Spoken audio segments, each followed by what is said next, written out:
कर दिया है, जिसके मुताबिक 4/12 और 5/12 को नॉमिनेशन रहेगा, 6 को स्क्रूटनी रहेगी, 7/12 को विड्रॉल रहेगा और 15 तारीख का इलेक्शन रहेगा।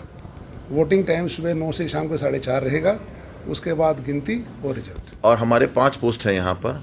पहली जो पोस्ट है वो प्रेसिडेंट की है, सेकंड वाइस प्रेसिडेंट है, थर्ड जो है सेक्रेटरी है, फोर्थ जॉइंट सेक्रेटरी है और फिफ्थ ट्रेजरर की पोस्ट है। कि किसी भी और जो इलेक्शन है ये हमारे भाइयों का इलेक्शन है, कोई बाहर वाला तो है नहीं। तो जो भी हम तकनीकी रूप से पूरे सक्षम हैं ये इलेक्शन कराने में, क्योंकि हम हर साल ये इलेक्शन करवाते आ रहे हैं। तो इसमें जो भी प्रोसीजर पहले चलता आ रहा है वही प्रोसीजर अडॉप्ट किया जाएगा। और आज तक तो यहाँ इलेक्शन में कोई भी ऐसा कोई दिक्कत नहीं आई है। और हम ये भी चाहते हैं कि क्योंकि हमें पूरा विश्वास है और ये भाईचारे का इलेक्शन है, तो आगे भी यहाँ कोई दिक्कत नहीं आनी चाहिए। सभी को इंतजार है कि आखिर चुनाव कब होंगे और उसी को लेकर जो जोर आजमाइश है वो हमेशा देखने को मिलती है। कोई दिवाली की बधाई दे रहा है, कोई भैया दूज की बधाई दे रहा है, लेकिन करनाल बार एसोसिएशन के चुनाव कब होंगे ये आज ऐलान होने जा रहा है। और हमारे साथ ARO तमाम मौजूद हैं जो चुनाव कमेटी होती है, जो चुनाव करवाती है कि किस तरीके से चुनाव होगा, कोई खामी तो नहीं है, ईवीएम से चुनाव होगा या बैलेट पेपर से चुनाव होगा, क्योंकि इस बार चर्चा काफी है कि ईवीएम से चुनाव हो सकता है। हमारे साथ रिटर्निंग ऑफिसर हैं, उनसे एक बार जान लेते हैं। सर, क्या तैयारी चुनावों की और क्या आज तारीखों का ऐलान? आज 29 तारीख को हमने चुनाव शेड्यूल जारी कर दिया है, जिसके मुताबिक 4/12 और 5/12 को नॉमिनेशन रहेगा, 6 को स्क्रूटनी रहेगी, 7/12 को विड्रॉल रहेगा और 15 तारीख का इलेक्शन रहेगा। वोटिंग टाइम सुबह 9 से शाम को 4:30 रहेगा। उसके बाद गिनती और रिजल्ट। किस तरीके की आप लोगों की तैयारी है कि बिल्कुल फेयर चुनाव हो? कोई फेयर रहेगा, बिल्कुल ही फेयर होगा, किसी प्रकार की कोई दिक्कत नहीं है चुनाव में। हमारी सारी तैयारियां पूरी हैं। किस तरीके से देखते हैं सर, इस बार काफी चर्चा है कि ईवीएम भी आ सकती है, तो ईवीएम अगर आती है तो थोड़ी सी परेशानी कम हो जाएगी, थोड़ा सा आसान हो जाएगा।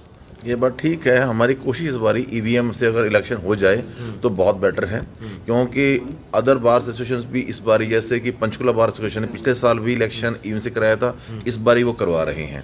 हमारी भी कोशिश है कि हम डीसी साहब से मुलाकात करके ईवीएम अगर वो हमारे को प्रोवाइड कर देते हैं, ईवीएम जब आती है तो उससे थोड़ा आसानी हो जाती है, क्योंकि बैलेट की हमारे इलेक्शंस के अंदर तकरीबन 2000 वोट हैं। अगर 5 पोस्टों के लिए इलेक्शन होना है तो वो बैलेट तकरीबन 10,000 के आसपास पहुंच जाता है। उसको काउंटिंग के अंदर टाइम लगता है, वो टाइम बचत हो जाएगा। और कोशिश रही ईवीएम से इलेक्शन होता है, that is well and good है। अदरवाइज नहीं तो बैलेट पेपर से तो होना ही होना है। जान सकता हूं सर कौन कौन से पद होते हैं और कब चुनाव की जो आप तारीख है वो डिक्लेयर कर रहे हैं? इलेक्शन की तारीख तो हम डिक्लेयर कर ही चुके हैं, पहले 15 तारीख को इलेक्शन है। और हमारे 5 पोस्ट हैं यहाँ पर। पहली जो पोस्ट है वो प्रेसिडेंट की है, सेकंड वाइस प्रेसिडेंट है, थर्ड जो है सेक्रेटरी है, फोर्थ जॉइंट सेक्रेटरी है और फिफ्थ ट्रेजरर की पोस्ट है।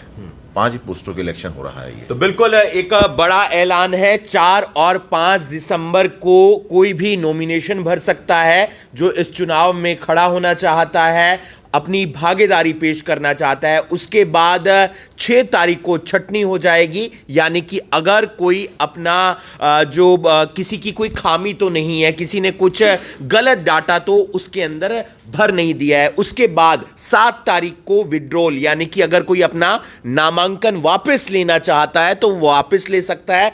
15 तारीख वो दिन होगा जब तमाम वकील किस्मत का फैसला करेंगे कि कौन प्रधान होगा, कौन उप प्रधान होगा, कौन सेक्रेटरी होगा, कोई ज्वाइंट सेक्रेटरी होगा, कौन कैशियर होगा, और उसी दिन नतीजे आ जाएंगे।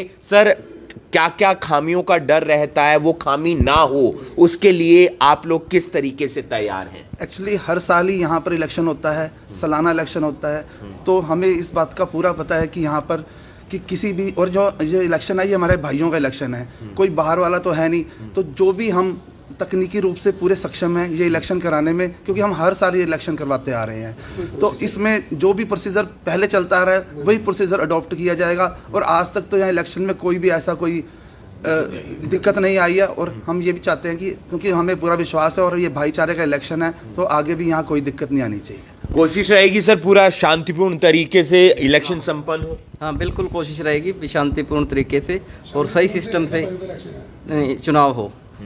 और कोशिश ये इलेक्शन के समय मेन आईडी प्रूफ भाई चेक करना, आईडी प्रूफ देखना और एक ड्रेस कोड में आए वकील वोटिंग के समय, ये होता है मेन। कुल कितने एक वोटर्स रहते हैं सर, वकील हैं जो अपना मतदान देते हैं? लगभग 90% के करीब वोट पोल हो जाती हैं। अच्छा मतदान होता है, सभी वोट का मत का प्रयोग करना चाहते हैं अपना, हो जाते हैं इतने। और कुल मतदाता लगभग हैं कितने? अभी लिस्ट फाइनल होनी रह गई है। कुछ हमारी ऑब्जेक्शन जो बार काउंसिल में गए हुए हैं वो लिस्ट आज आने हैं हमारे पास, उसके बाद हम लिस्ट जारी कर देंगे। लगभग 2000 के आसपास 2000 के आसपास वोट हो जाएंगे। किसी और बार एसोसिएशन का भी उस दिन चुनाव है? सभी का, हरियाणा, पंजाब, चंडीगढ़, सभी की एक डेट होती है। स्टेट बार काउंसिल ये डेट जारी करती है।